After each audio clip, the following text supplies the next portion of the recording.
Today I'm on site at the amazing Siemens facility in Newcastle. I'm meeting Andy Cunningham to talk about his amazing technology with GeoPura, how it's going to disrupt so much of the technology within industry and replace all those dirty diesel generators, and all the amazing journey that he's been on, taking that from a startup through to scale. This has the potential to be a multi-billion-dollar operation, and it's just such a privilege to sit down and spend more time with him. So Andy, we're here at the prestigious former, Charles Parsons site in Newcastle, and naturally I'm here to chat about GeoPura and this amazing company that you have here. I think it's probably sensible, Andy, just to rewind a little bit back. Andy, how on earth did you start this venture? How did you end up here? Yeah, so this is Siemens Energy's headquarters in the UK. As you say, it's the CA Parsons site where the steam turbine was invented, so a lot of history here. But Siemens Energy are our collaboration partner, have been since 2019, and they're a shareholder now. But basically, the start of this was really an enthusiasm to make a difference in terms of climate change. We really believe that climate change is a massive threat to all our lifestyles, all our lives. A lot of the things that we enjoy in life are going to be destroyed if we don't do anything about climate change. And climate change is a huge problem. You need big giants like Siemens Energy if you're going to tackle these big problems. So GeoPura, yes, has intellectual property and has knowledge that's useful in this area, but it's only by working with large-scale manufacture that we get those out into the world and are doing some good. Absolutely. Andy, it's not like one day you wake up and you think, I'm just going to set up a hydrogen power generation company. What was your background before getting into this? How did you end up doing this venture? So I've spent my whole life building technology companies. That's really what I do. And sold some of those. Yes. And was in the relatively fortunate position that in 2008 I was able to retire from paid employment effectively. That didn't mean stopping working, because I still had things that I was very interested in. And I really believed that we needed to do something about climate change, particularly air quality as well. I'm also very concerned about air quality. It's only a very thin membrane of air that we have around the globe. It's easy to forget what a precious resource that is. So the desire to look after that and be able to spend a little bit of the time and resource that I have available to contribute to solving some of those problems was very much a drive behind it. Okay. Not that I had any idea at all that would end up with the technology that we are actually now deploying. I just knew there needed to be some answers. I just find that interesting because not many people can, because you were in very different sectors. I mean, Andy, the sectors you were in before. Yes, absolutely. So nothing to do with energy even, yes, let alone renewable energy. So digital signal processing, high-speed communications, high reliability communications, which eventually led to financial trading systems, that kind of system. So yes, a very different area from what we're working in now.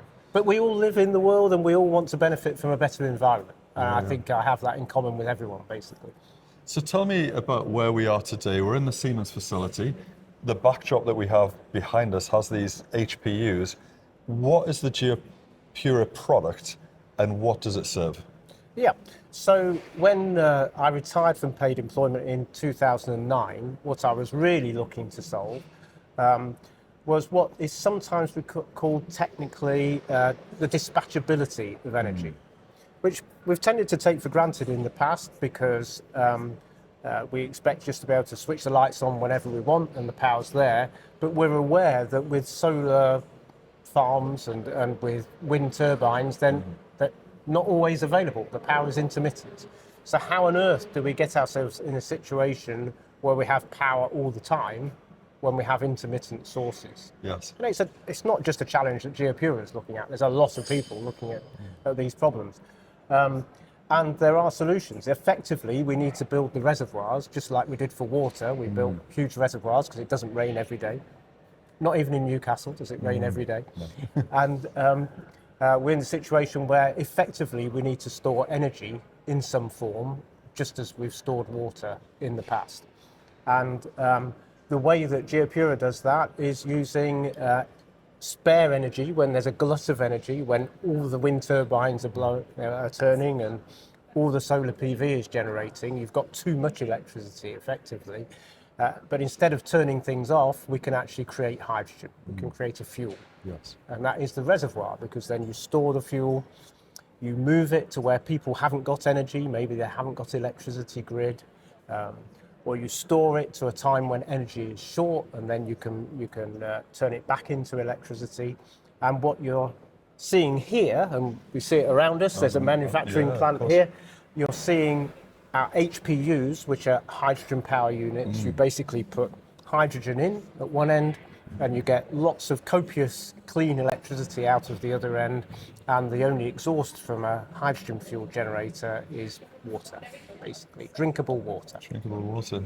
And when you first set up the model, Andy, I feel like GeoPura has been on a journey of serving different needs, but what did you initially start off with, and what have you become now? Yeah, so I don't think, so my background, I'm an electrical engineer, that was my degree. I don't think I had any idea at all how much as a society we're dependent on off-grid power. Yes. And even when we have grid, we often don't have as much as we'd like to do what we'd want to do, or in the time scale we want to do it.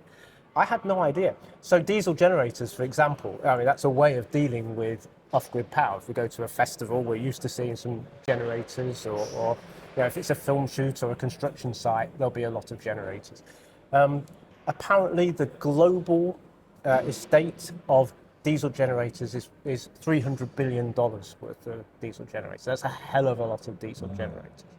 I mean, you think to yourself, if we attack 1% of that market, bear in mind, every year, another $20 billion worth of diesel generators are built to add to that estate.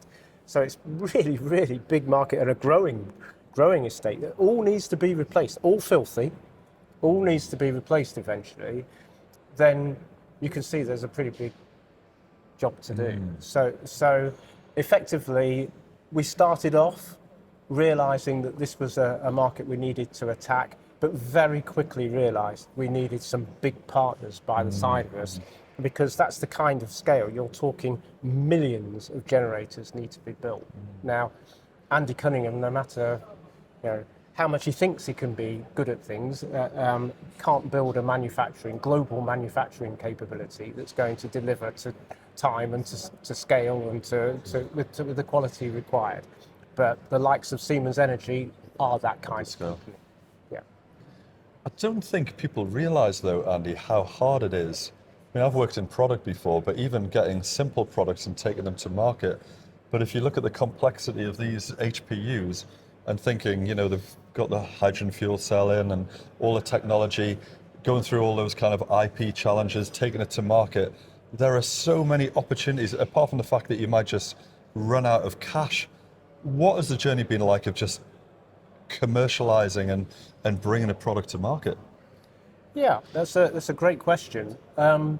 So there's several sides to it, really.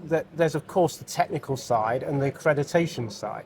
So we have our equipment, third parties, as part of its CE marking. It's a product, so it needs CE marking like any other product. So we have third party accreditation, and that is a lot of work.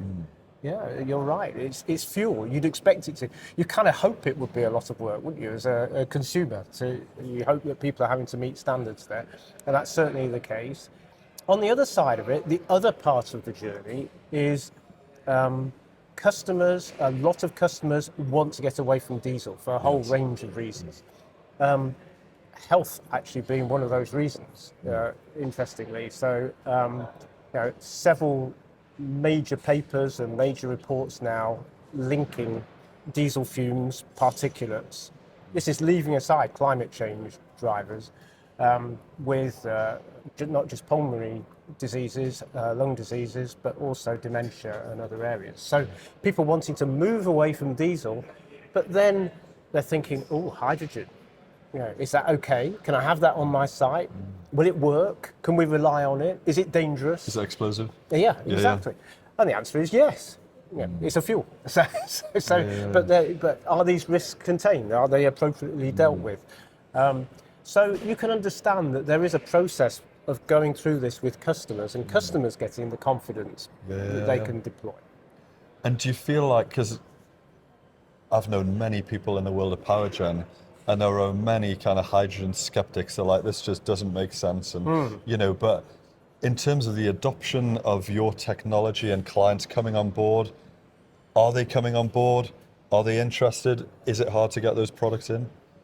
They're absolutely coming on board. And when customers have used us, they generally keep coming back. Because they've got over that initial fear of, am I going to lose my job because this isn't going to work? Well, it works, and it works very, very well. It works quietly and much more reliably than other equipment. So people do keep coming back. In terms of hydrogen skepticism, I think that's because people are thinking of use cases which probably don't make sense. Yes. I don't think I could sit here and defend, frankly. So if you've got grid, if you've got electricity grid, you don't need us. You don't need GeoPura. Just use your electricity grid. That's bound to be better. But if you can't get the grid that you need, it's a place. And I think many of us haven't realised how hard that can be to achieve. People waiting years to get the grid capacity they need, if they ever get it. Then you maybe are looking for an alternative, and maybe you don't want that to be diesel. Maybe your partners or other people on site, your customers, don't want it to be diesel. Maybe your neighbours have got a problem with that noisy, chuggy thing going on all the time. Then what are you going to do? Well, you need an alternative, and hydrogen is a good alternative. It's not the only one, but it's a good one. And for people watching this video, Andy, they won't know all the chats we've had about all the early days and the success stories with the big brands. How can we share some of those stories about where you've done, productions off-site or big car festivals or others? Could you share with us some of the amazing stories that people might not know about that you've, they were huge wins, Andy, when you think of like the brands and, Yeah, well, to companies' credit, they are enthusiastically looking for alternatives. Okay. And you can say there's self-interest in there because, you look back at what the health issues associated with asbestos did for a number of companies. Massive companies went out of business because they exposed their folks to asbestos. And the class actions came in and they went out of business. And that was before it was illegal to use asbestos. So there is self-interest in some of these major organisations taking on this. At the same time, genuinely, a lot of people want something cleaner. They want a cleaner environment. And they include, you're referring to various things. So we have, I think our very first deployment was the Goodwood Festival of Speed, where that was July 2019, where we had people queuing from morning till night to come and have a look at the system operating. But Netflix come back again and again for film, as well as other film and TV companies. They've been a long time user of the BBC, so a lot of live television is powered by us. And practically, for people that don't understand, you will essentially take one of your big HPUs, drop it in a field, or wherever the venue is, allow people to connect. Am I right, Andy, in thinking that you've also done the little star performance of being able to drink the water out the back end of... Yes. The Duke of Richmond had a cup of tea, for example, made with the water that is the exhaust of our system. If I was a good businessman, instead of the one that I am, I would probably sell the water instead of the power, because more people seem interested in the water, frankly. Well, this is the new gin venture that we're going to talk about later, but GeoPura gin. But it's... Gin didn't really work. Beer's good. Beer's good, yeah. But just to be clear, so you've got green hydrogen going into the HPU? Yep. And then obviously all the power generation that's coming out of that, and then clean drinking water on the back end, which is phenomenal, because these are things that I remember talking about, showing my age, when I was a lad, and people were like, no, that can't be a thing, it doesn't make sense, entropy, blah, blah, blah, there's no physics that would, but it does, and it stacks up for off-grid power gen. Yeah, absolutely. But for me, they're massive brands like Netflix, BBC, these are like the big showcase examples, aren't they? If they come on board, you'd expect that surely the airports, surely all the other industrial engineering hotspots, so they would come on board and go, well, if they've got it, surely everyone else should. So big construction is a big supporter. So again, Balfour Beatty, a major customer, as are other construction companies.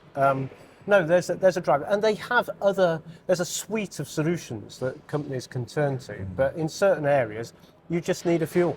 A fuel just gets, batteries will do you perhaps in a number of applications, but we're used to there's a reason we love fuels. Yes. There's nothing wrong with using a fuel. It's just our choice of fuel has in some cases been problematic. We've found, diesel has been a great servant for 120 years. We've done lots of things we wouldn't have otherwise been able to do. It's only now, though, that we're fully aware of some of the health issues associated with that. Yeah. And when we look back, Andrew, just linking into what we've talked about growing the company, because this was a startup. What year did you start? The research behind GeoPura started in 2009. Okay. So that was privately funded. Nice credit crunch. Oh, yes. But the company was incorporated in 2019. Okay. And then our first investors came on board, including Siemens Energy, where we're sitting now, in 2023. But it's really important to talk about Siemens, because not all startups will get the collaboration of a big brand like Siemens coming on board. How important was that, and how is that helping with your route to market? Absolutely massive. Yeah, I would say it's been an essential part of what we've been doing. I got into this, maybe my situation was a little bit different. I got into this because it was something I believed in. It's something I believed I could help with and needed doing. So this wasn't about having a little company that could make some money. It wasn't the motivation. It was about doing things at scale, and we need to deploy as a society, and we'll do it profitably. We'll make a profit doing it. It's not that we're asking for handouts here, but we need to deploy billions and billions of pounds of investment in making this energy transition happen. Because, as I say, that thin membrane of air that we absolutely depend on for our life, we cannot keep poisoning. We can't do that. So we have to invest this money. And to do that, you have to be talking scale. You have to be talking cooperation, collaboration with large organisations.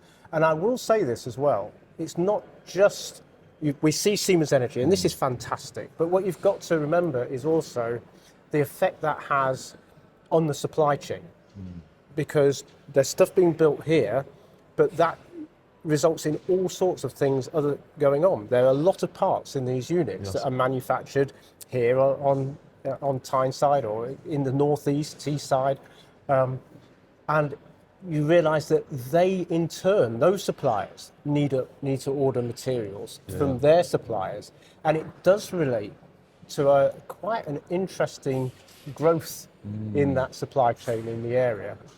And that's been really great to see, because I admit I'm a little bit biased. I'm not from the northeast myself, but I do think, and I think we benefit from it, that there is such a strong sense of wanting to manufacture stuff that's in the culture in the northeast. Of course. That part of the reason, I think, why Siemens Energy were happy to embrace us, and perhaps they wouldn't have normally, is because of that culture here in Newcastle to actually, let's build some stuff.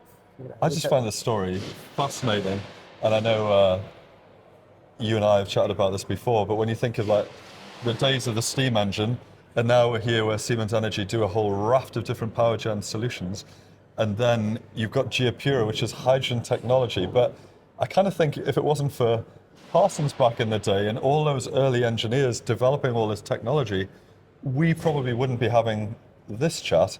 I wouldn't have been sponsored through university by these guys, and just the impact of like all of our supply chains of industrialists that have gone before us, and it's a wonderful legacy, really, when you think of it. It absolutely is.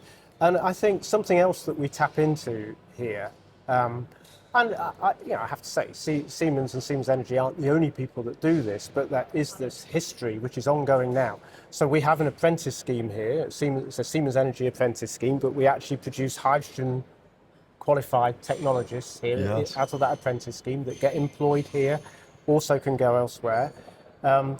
But when you think that many of the folks that are now running Siemens Energy here in the UK went through that same apprenticeship scheme, of course. So, we could meet a few senior people here right now, and they've come through that process. So that is that long, strong history that is really important. And what is the impact for the region with this technology, particularly in the northeast, and maybe including also, you've got a plant now in Nottingham that's developing green hydrogen. Is that what's happening in Nottingham? Yeah, so in Nottinghamshire, we have 2 sites in the UK for producing green hydrogen. So it's all very well having these generators that run on hydrogen, but if you haven't got any hydrogen, they're just sort of objects to look at, aren't Containers. they? Yeah. So we have to produce green hydrogen as well, and we are, I believe, well, certainly we're the biggest producer of green hydrogen in the UK at the moment, and maybe our site in Nottinghamshire that you referred to may well be the largest in Europe that's producing green hydrogen at the moment. It's on the site of a demolished coal-fired power station in Nottinghamshire. We have got another site as well in South Yorkshire, but yeah, that's got enormous scope for expansion. It's absolutely fabulous site. Yeah. And you touched on this earlier in the conversation about the scale of the opportunity and how large the market is. How large do you believe the market is, and how far do you think the GeoPura technology could actually start to take advantage of that market? So bear in mind, we're not going to be the only people in this market. We dearly need a lot of other people in this market. But I saw some figures the other day that, and I'm going to say it as it is, we expect to be a multi-billion pound a year turnover company in 8 years' time. Wow.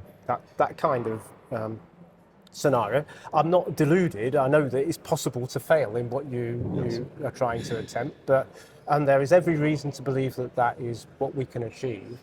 At that point where we're turning over several billion pounds a year, we'll be addressing about 0.1% of the market. Isn't that frightening? So where are the competition? Is that coming out of the Far East, or? There will be competition. I mean, at the moment, the competition is traditional technology, so diesel generators, if you like. It is to some extent, or maybe to some extent, gas-fired generators.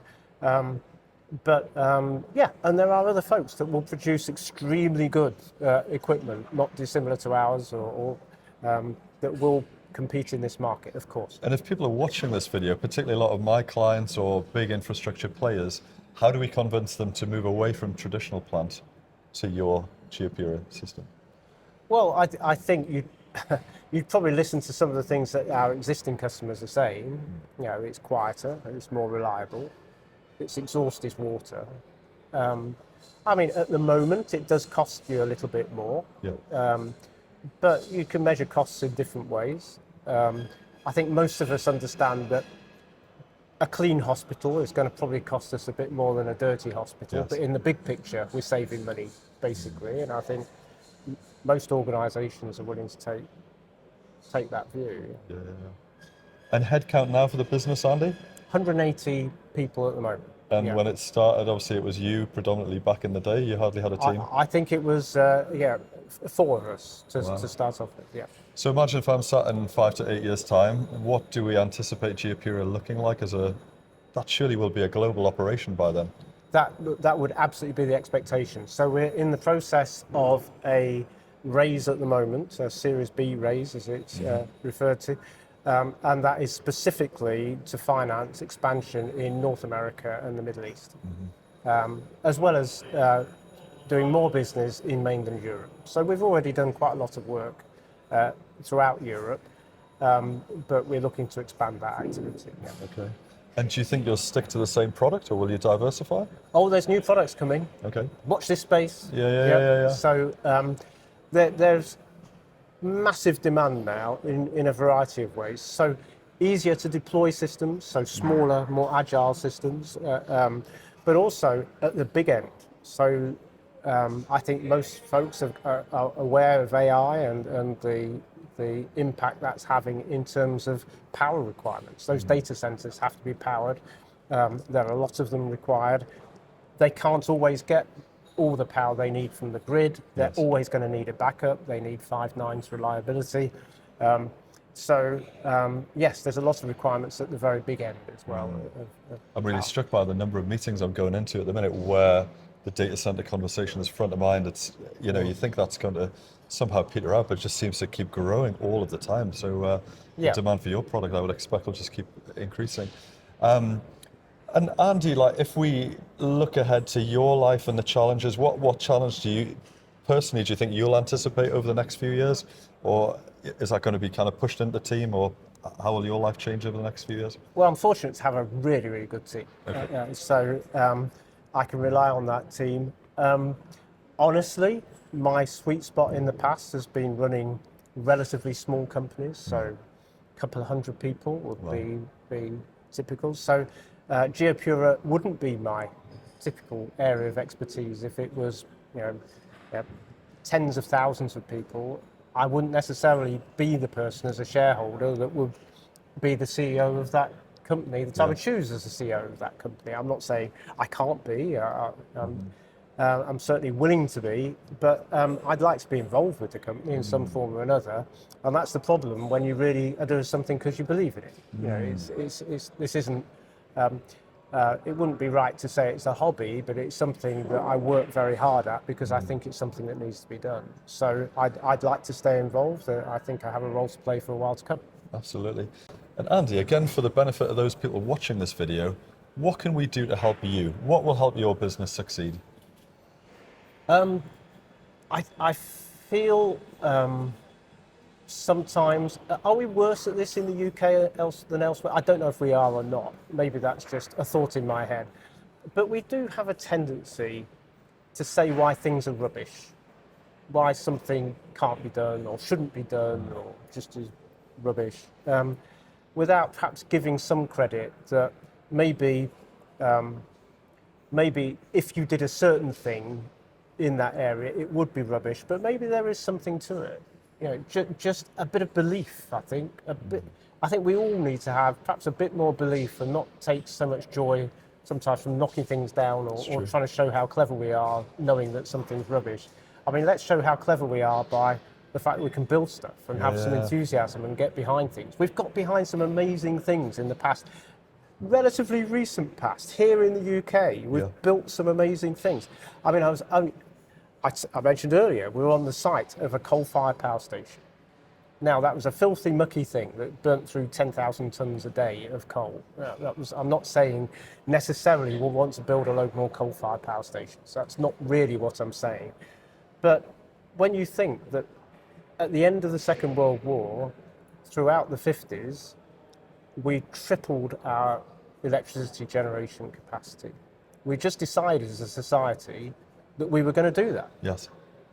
And that didn't just mean building all those power stations that we got very familiar with the cooling towers that we're knocking down now, but that we built all those. But all the infrastructure behind it in terms of the mines and the railways that supplied the coal to all of that infrastructure, the financing, everything was put in and basically done in 10 years. A complete energy transition in 10 years. And they've come to end of life, and all the investment has been paid off, and it's all worked. But I think we tend to doubt ourselves too much.